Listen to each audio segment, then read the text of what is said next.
Good morning class. जैसा कि last class में हमने लाइट्स स्ट्रक्चर ऑफ एटम के चैप्टर का एक टॉपिक क्या था, लाइट्स का दो पार्ट था हमारे पास। कैसा? एक पार्टिकल नेचर, एक वेव नेचर। तो हमने कौन सा पढ़ लिया था? वेव नेचर पढ़ लिया था, जिससे क्या हो रहा था, इंटरफ्रैक्शन और डिफ्रैक्शन बहुत आसानी से वो हो रहा था, एक्सप्लेन हो रहा था। अब हम पार्टिकल नेचर पढ़ेंगे। हमें पता है कि लाइट की दो नेचर होते हैं, एक पार्टिकल नेचर, एक वेव नेचर। हमने वेव नेचर पढ़ ही लिया है। अब पार्टिकल नेचर के बारे में सुनिए क्या होता है।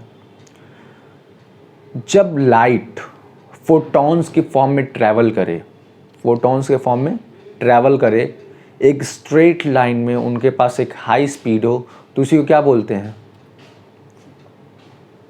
पार्टिकल नेचर बोलते हैं। भाई फोटॉन्स के फॉर्म में ट्रैवल कर रही है तो उसे क्या बोल देंगे? पार्टिकल नेचर बोल देंगे। चलिए, अब आगे क्या हो रहा है, ये आगे जाके तरह तरह के हमें वो दे रही हैं, प्रॉपर्टीज़ दे रही हैं, तरह तरह की चीज़ें रिजॉल्व कर रही हैं, जैसे रिफ्लेक्शन, रिफ्रैक्शन, ये सब बहुत आसानी से सॉल्व कर रहे थे। ठीक है, इसकी जो थ्योरी थी, इसको एक्सप्लेनेशन वाला जो पार्ट था, बहुत आसानी से हो जा रहा था। ठीक है, अब देखिए जरा, मैं रीडिंग कर रहा हूँ। ठीक है, रीड कर रहा हूँ कैसे हो रहा है। The electromagnetic wave theory of radiation believed in the continuous generation of energy.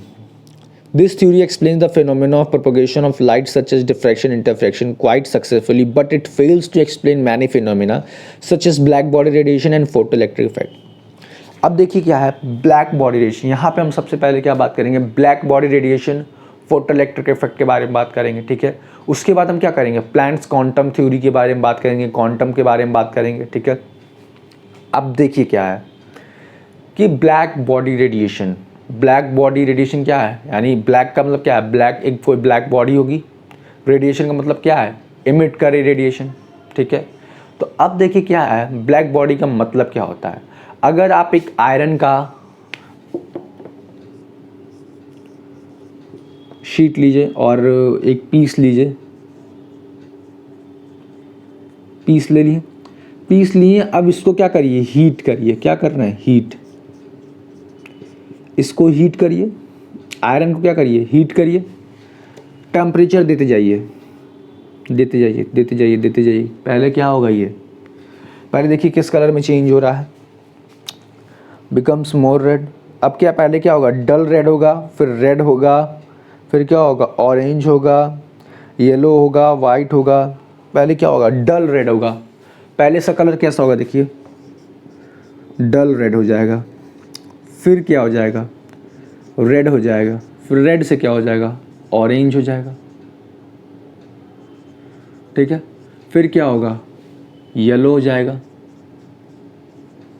फिर क्या हो जाएगा? वाइट हो जाएगा, फिर वाइट से क्या हो जाएगा? देखिए, फिर वाइट से क्या हो जाएगा?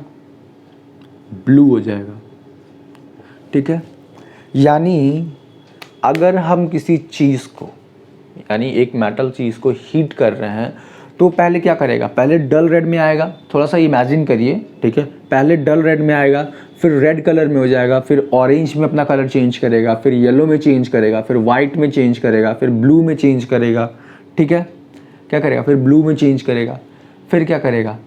यहाँ के आने पर फाइनली ऐसे आ जाएगा। ठीक है, अब देखिए इससे हमको क्या पता चलता है कि जैसे जैसे हम किसी बॉडी पे हीट बढ़ाएंगे, जैसे जैसे हम किसी बॉडी पे हीट बढ़ाएंगे, उसकी जो वेवलेंथ होगा वो क्या होगा? घटेगा। वेवलेंथ घटेगा और फ्रीक्वेंसी क्या होगी? बढ़ेगी। किसी भी बॉडी को अगर हम हीट दे रहे हैं तो बॉडी क्या होगी? उसकी फ्रीक्वेंसी बढ़नी, या उसकी फ्रीक्वेंसी क्या होनी चाहिए? बढ़नी चाहिए, और वेवलेंथ क्या होनी चाहिए? घटनी चाहिए। ये हमें पता चल रहा है यहाँ से। ठीक है, अब क्या होता है कि हम जैसा एक्सपेक्ट करते हैं वैसा कुछ नहीं होता है। जैसा हम एक्सपेक्ट करते हैं वैसा कभी कुछ नहीं होता है, क्योंकि ये केमिस्ट्री है तो यहाँ तो और नहीं होगा। ठीक है, अब क्या होता है कि हम एक बॉडी को बहुत आइडियल बॉडी तब मानेंगे, जब आइडियल बॉडी तब मानेंगे जब ये हमारे क्राइटेरिया को फॉलो करे। कौन से क्राइटेरिया को फॉलो करे? When we heat up the body, it changes color according to according to the increasing frequency or decreasing wavelength। अब क्या है, जब भी कोई बॉडी उसका अपना कलर इंक्रीजिंग वेवलेंथ और जब उसको जब गर्म करेंगे तो इंक्रीजिंग फ्रीक्वेंसी इंक्रीज होगा या वेवलेंथ डिक्रीज होगा, उसी को क्या बोलेंगे, आइडियल बॉडी बोलेंगे। ठीक है, लेकिन ब्लैक बॉडी क्या हो गई, यहाँ पे ब्लैक बॉडी क्या हो गई, जरा देखिए, हम पढ़ रहे हैं, ठीक है, थोड़ा सा रीड आउट कर रहे हैं, जरा सा समझिए। When solid are heated, they emit radiation over a wide range of wavelength. For example, when an iron bar is heated in a furnace, it emits radiation and becomes dull red, and then progressively become more and more red. As the temperature increases, when the heating is continuous, it becomes brighter and brighter, orange, then yellow, then white, then finally it's become blue at very high temperature. As we know that red light has the higher wavelength and blue light has the lower wavelength, so in terms of wavelength it means that the radiation emitted goes from a higher wavelength to a lower wavelength. Thus the longer wavelength has a low intensity and shorter wavelength has a higher intensity. यहाँ frequency की बात हो रही है, ठीक है, intensity. This means that it trends was to be continuous of intensity would keep on increasing indefinitely. As the wavelength becomes shorter, the shorter and may enters ultraviolet region. अब क्या हो रहा है, अब देखिए यहाँ पे वेवलेंथ क्या हो रहा है, घट रहा है, घट रहा है, घट रहा है, घट रहा है। इसका वेवलेंथ क्या है, सबसे ज़्यादा है हायर वेवलेंथ। ये वेवलेंथ किसके अकॉर्डिंग ज़्यादा है, इन सब के अकॉर्डिंग क्या है, सबसे ज़्यादा है। ठीक है, अब क्या होता है, यहाँ पे आते आते इसकी वेवलेंथ क्या होती है, कम होती है। कम होते होते क्या होना चाहिए, ये पहले विजुअल रीजन में आया, फिर अल्ट्रावायलेट रीजन में जाना चाहिए, है ना। ऐसे ऐसे क्या होना चाहिए, अपना रीजन चेंज करना चाहिए, जैसे जैसे हीट करते जाएं, लेकिन ऐसा होता नहीं है। ठीक है, अब क्या होता है, चलिए देखिए। An ideal body which is perfect absorber and a perfect emitter is called black body. अब ब्लैक बॉडी किसे कहते हैं वो लिखते हैं हम लोग, ठीक है, उसका एग्जाम्पल लिख रहे हो, मतलब डेफिनेशन लिखते हैं, व्हाट इज ब्लैक बॉडी। ठीक है, व्हाट इज ब्लैक बॉडी। ठीक है, ब्लैक बॉडी क्या है,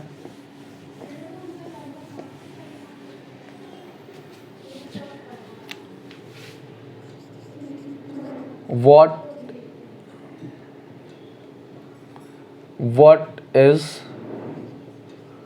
black body,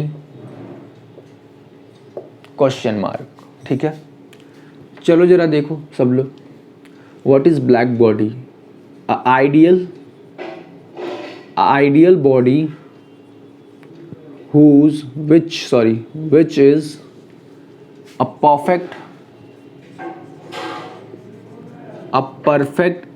absorber or perfect emitter. A perfect absorber or perfect emitter is called black body. It's called black body. It's called black body, and the radiation emits sorry, एक minute में आ रहा, ठीक है, sorry मैं कहाँ पे था।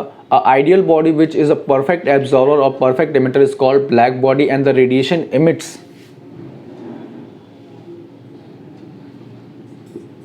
emits by it is called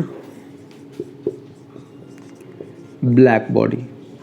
Black body radiation is called black body radiation. ठीक है, कोई भी बॉडी अगर वो परफेक्टली एब्जॉर्व करती है किसी रेडिएशन को या परफेक्टली इमिट करती है किसी रेडिएशन को, उसको क्या बोलते हैं, ब्लैक बॉडी बोलते हैं।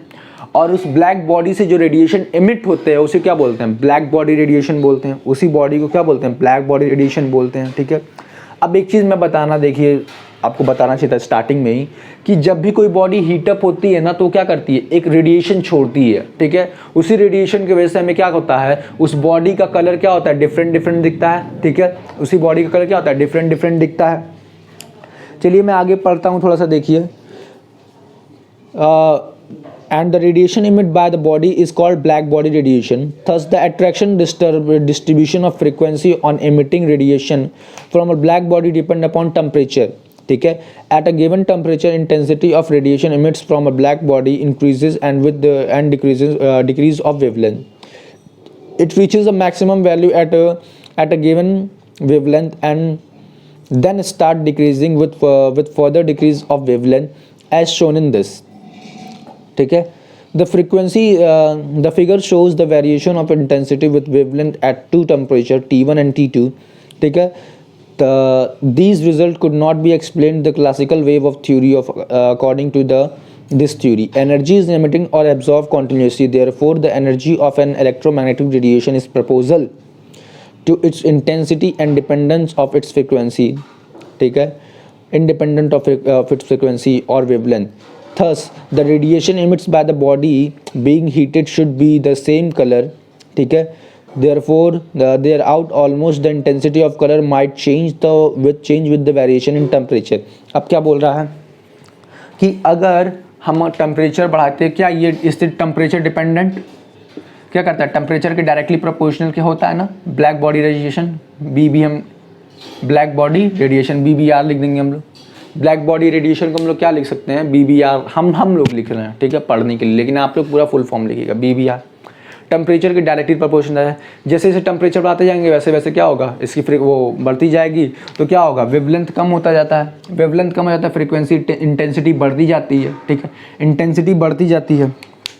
ठीक है, अब क्या होता है ना कि एक सर्टेन वेवलेंथ के पास पहुंचने के बाद वो क्या करता है, फिर डिक्रीज करना शुरू करता है। एक सर्टेन वेवलेंथ के पहुंचने के बाद वो फिर क्या करता है, डिक्रीज करता है। ठीक है, देखिए मैं फिर से एक बार वो चीज़ पढ़ रहा हूँ।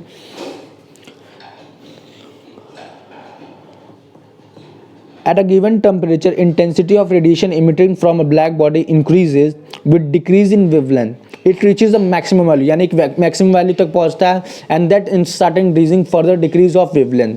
अब क्या करता है, फिर increase करते हैं तो फिर क्या करता है, फिर decrease होने लगता है।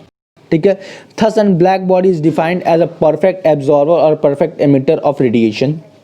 This means that black body absorbs all the radiation falls on it. When such a body is heated, it emitted radiation, and has been shown that no other body can emit radiation energy more than a black body.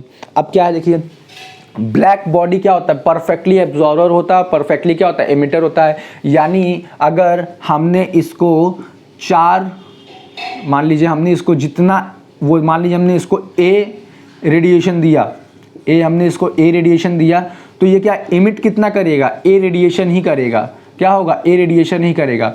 Black body से ज़्यादा radiation कोई absorb नहीं कर सकता है, और जितना वो एब्जॉर्ब करता है उससे उतना ही क्या करता है, एमिट कर देता है।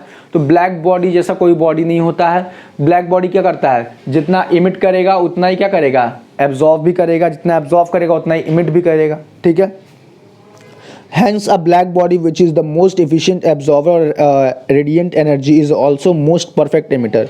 A good approximation to black body is the hollow sphere blackened at the inside and with a small opening. अब क्या है, कोई भी एक स्फेयर ले लीजिए, ठीक है, उसको अंदर से ब्लैक पेंट कर दीजिए और उसमें एक छोटी सी होल कर दीजिए, तो क्या है, एक परफेक्टली गुड क्या होगा, वो क्या हो जाएगा, ब्लैक बॉडी हो जाएगा। ठीक है, any radiation that enters through a small hole is reflected repeatedly on the walls and absorbing inside the sphere. अब क्या है, किसी भी स्फीयर के अंदर कोई भी लाइट रेडिएशन गया तो क्या होगा, रिफ्लेक्ट होगा तो क्या होगा, वो एनर्जी एब्जॉर्ब करेंगे उसके वॉल्स। ठीक है, अब चलिए inside the sphere until the energy evenly becomes absorbed. अब क्या है, जब तक रिफ्लेक्ट करेगा, जब तक पूरी बॉडी में क्या हो, एनर्जी एकदम बढ़िया से वो ना हो जाए, एब्जॉर्ब ना हो जाए। ठीक है, इसको नोट करिए, फिर मैं बताऊंगा फोटो इलेक्ट्रिक इफेक्ट। ठीक है, इसको पढ़िए, मैं नोट करिए, फिर मैं बताऊंगा फोटो इलेक्ट्रिक इफेक्ट। हमने क्या देखा ब्लैक बॉडी रेडिएशन देख लिया है, ठीक है। अब हम क्या देखेंगे, फोटो इलेक्ट्रिक इफेक्ट देखेंगे, ठीक है। फोटो इलेक्ट्रिक इफेक्ट, अब ये क्या है, फोटो इलेक्ट्रिक इफेक्ट क्या है, चलिए मैं इसको थोड़ा सा पढ़ता हूँ, ठीक है, तब बताते हैं, देखते हैं क्या है। इन 1887 एच हर्ट्स, जो कि एक साइंटिस्ट का नाम है, perform very interesting experiment. He observe that when light of certain frequency strikes the surface of some metal, electrons are ejected from the metal. The phenomena of ejection of electron from surface of metal when light of suitable frequency strikes on it is called photoelectric effect. The emitted electrons are called photoelectrons. अब देखिए क्या बोल रहा है, हमको पता है कि लाइट किस फॉर्म में ट्रैवल करता है, पैकेट्स ऑफ एनर्जी, ठीक है। और अगर हमें किसी को मान लीजिए किसी इलेक्ट्रॉन को उसके एटम से बाहर निकालना है तो उसको एनर्जी देना पड़ेगा। तो उन्होंने क्या किया ना कि एक एक्सपेरिमेंट किया, ठीक है। इस तरफ एक मेटल का, इधर क्या लगाया, मेटल लगाया जो कि माइनस चार्ज था, और ये क्या है, मेटल है, ठीक है। इधर उन्होंने क्या लगाया, रिसीवर लगाया, इंडिकेटर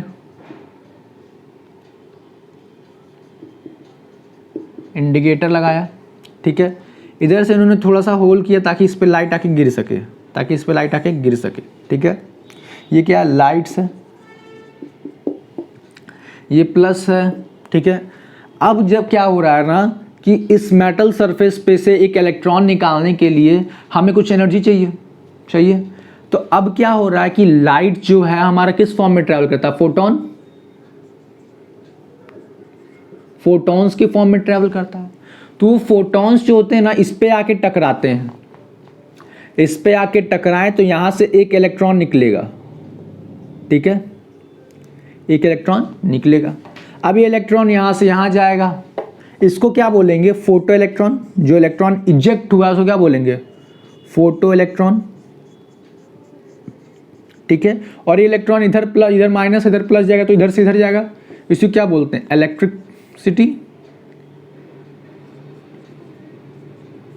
इलेक्ट्रिसिटी बोलते हैं, ठीक है। फोटो इलेक्ट्रॉन बचल गया। आप देखो यही लाइट, इसी phenomena of ejection of electron को क्या बोलते हैं, फोटो इलेक्ट्रॉन, क्या बोलते हैं इसको, फोटो इलेक्ट्रिक इफेक्ट बोलते हैं, ठीक है। चलिए ये हो गया, मैं इसका डेफिनेशन लिख रहा हूँ, ठीक है। ये तो आपको बताने के लिए था, आपके बुक में दिया होगा ये चीज़, ये डायग्राम, ठीक है, बना लीजिएगा, ठीक है। अब हम इसका क्या लिखने जा रहे हैं, डेफिनेशन लिखने जा रहे हैं। The phenomena of ejection of electron from the surface of metal, the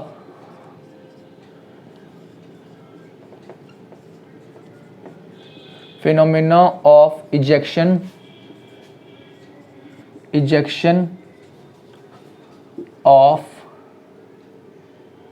of electron from the metal surface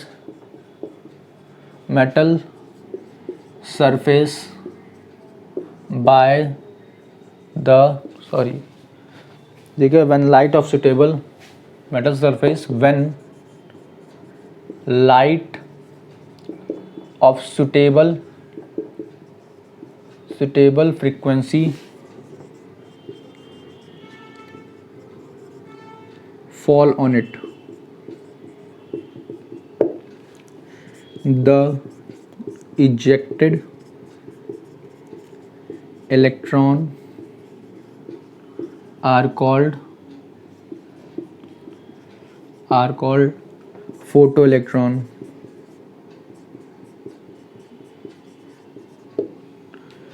On it is called photoelectric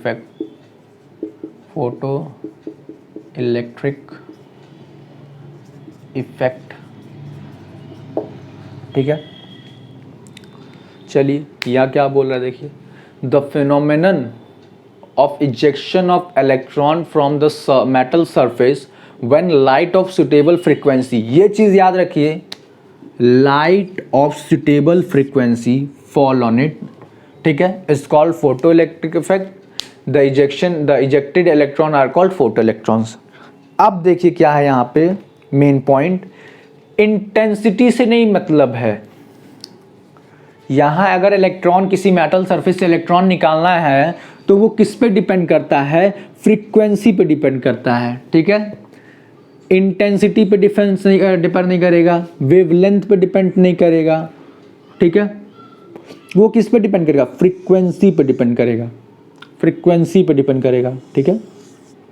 इस फ्रीक्वेंसी का क्या मतलब है, लाइट की अलग अलग रेस के लिए अलग अलग फ्रीक्वेंसी होती है, ठीक है।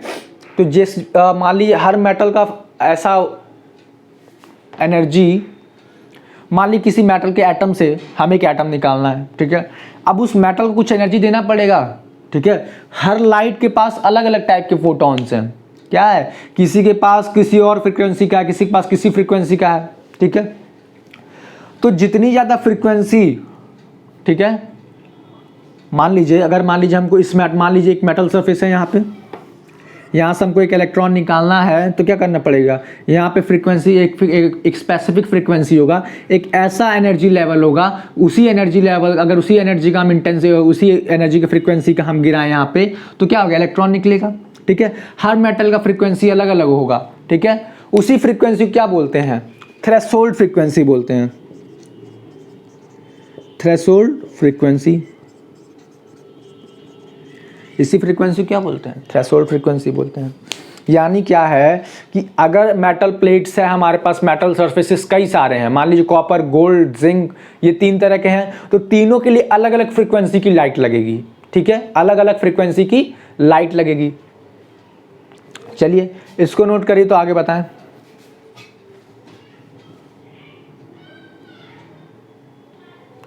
ये नोट हो गया, ठीक है। ये चीज समझिए कि ये केवल फ्रीक्वेंसी पे डिपेंड कर रहा है, इंटेंसिटी क्या हो उससे मतलब नहीं है, वेवलेंथ क्या हो उससे मतलब नहीं है, ठीक है। लाइट कौन से कलर की है उससे मतलब नहीं है, मतलब किससे है, फ्रीक्वेंसी से मतलब है। It is only depend upon frequency, FREQUENCY, frequency पे क्या कर रहा है, डिपेंड कर रहा है। अगर फ्रीक्वेंसी कम हुई थ्रेशोल्ड फ्रीक्वेंसी से, थ्रेशोल्ड फ्रीक्वेंसी कौन सी फ्रीक्वेंसी है, वो फ्रीक्वेंसी जिसे हम क्या करेंगे, देंगे तो इलेक्ट्रॉन निकलेगा, अगर उस फ्रीक्वेंसी से कम की फ्रीक्वेंसी देंगे तो इलेक्ट्रॉन नहीं निकलेगा, ठीक है। अगर उस फ्रीक्वेंसी से कम की फ्रीक्वेंसी देंगे तो इलेक्ट्रॉन नहीं निकलेगा, लेकिन उससे ज़्यादा की देंगे तो क्या निकलेगा, निकल जाएगा, उतने की या उससे ज़्यादा देंगे तो निकल जाएगा, ठीक है। यही फ्रीक्वेंसी पे ही डिपेंड कर रहा है, ठीक है। अब चलिए इसकी कुछ ऑब्जर्वेशंस हैं इस एक्सपेरिमेंट के, ठीक है। इस एक्सपेरिमेंट के कुछ ऑब्जर्वेशन है, उस ऑब्जर्वेशन को मैं नेक्स्ट क्लास में बताऊंगा, ठीक है। उस ऑब्जर्वेशन को पढ़िएगा एक बार, बिना पढ़े अगला लेक्चर मत देखिएगा, अगर देखेंगे तो समझ में नहीं आएगा, वेस्ट हो जाएगा, ठीक है। उसके बाद क्या है, मैं उसको थोड़ा सा वो बताऊंगा, ऑब्जर्वेशंस बताऊंगा इस एक्सपेरिमेंट्स के। उसके बाद प्लांट क्वांटम थ्योरी शुरू करेंगे, प्लांट्स क्वांटम थ्योरी शुरू करेंगे, जिससे हमारे क्या होता है, केमिस्ट्री एक ब्रॉड वे में एक्सपेंड हो जाता है, जिससे हम उस केमिस्ट्री को और इजीली स्टडी कर सकते हैं, एटॉमिक स्पेक्ट्रम को और इजीली स्टडी कर सकते हैं, ठीक है। ये सब किसकी वजह से होता है, प्लांट्स क्वांटम थ्योरी की वजह से होता है, ठीक है। आज के लिए इतना ही, कल मिलते हैं।